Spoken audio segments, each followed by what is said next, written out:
Hi అండి. తినడానికి బయటకు వచ్చాం కదా, ఆర్డర్ ఇచ్చి వెయిట్ చేస్తున్నాం అన్నప్పుడు జస్ట్ జ్యూస్లు అయితే ఫస్ట్ వచ్చే బిర్యానీ, అలాగే కర్రీస్ అయితే ఇంకా రాలేదన్నమాట. దానికోసమే వెయిటింగ్. ఇంకా ఇక్కడ చూసారా, సుసు బాదం అంటే ఏంటనుకున్నారు? బాదం పాలు అనమాట. సుసు అంటే పాలు అని అర్థం. చూసారు, కొంచెం డిఫరెంట్గా అనిపించింది. తర్వాత బయటకు వచ్చి మళ్ళీ షాపింగ్ అయితే పూర్తి చేసాం సంక్రాంతి కోసం.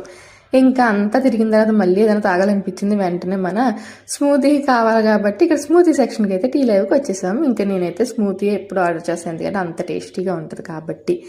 ఇంత తిరిగిన తర్వాత పిల్లలు అంతగా కోఆపరేట్ చేస్తారా? అస్సలు చేయరండి ఏ పిల్లలు కూడా. కానీ వాళ్ళని మేనేజ్ చేసుకుంటే మనం షాపింగ్ కూడా కంప్లీట్ చేయాలి కాబట్టి ఇంకా నేహాన్ని తీసుకుని మళ్ళీ షూస్ సెక్షన్కి అయితే వచ్చేసాం. బాబోయ్, ఈ షూస్ ఏంటంటే బ్రాండెడ్ స్కెచెస్, కానీ కాస్ట్ మాత్రం దిమ్మ తిరిగిపోయేలా ఉన్నాయి అనమాట. అందులోకి 50% ఆఫ్ అన్నారు, కానీ అస్సలు కాదు. ఏంటంటే ఫస్ట్ పేరు ఏమో 11,000, సెకండ్ పేరు ఆఫ్ అంటే ఎంత 6,000 5,000 పడుతుంది. అలా అన్నమాట. అసలు ఇంత రేట్లు పెట్టి ఎవరు కొంటారా అనుకున్నా, కానీ చాలా మంది కొనుక్కుంటున్నారు. ఇంకా చెప్పులు 7,000 తక్కువ ఏదీ లేదు. ఈ చెప్పుల్లో అంత 7,000కి ఏముందబ్బా అని చాలా ఆలోచించింది. నాకు మధ్య ఫుల్ వీడియో ఆల్రెడీ పెట్టాను చూడండి. ఇప్పుడు దాని కలజోడు బాగుంది కదా. నెక్స్ట్ షార్ట్తో మళ్ళీ కలుద్దాం. బాయ్.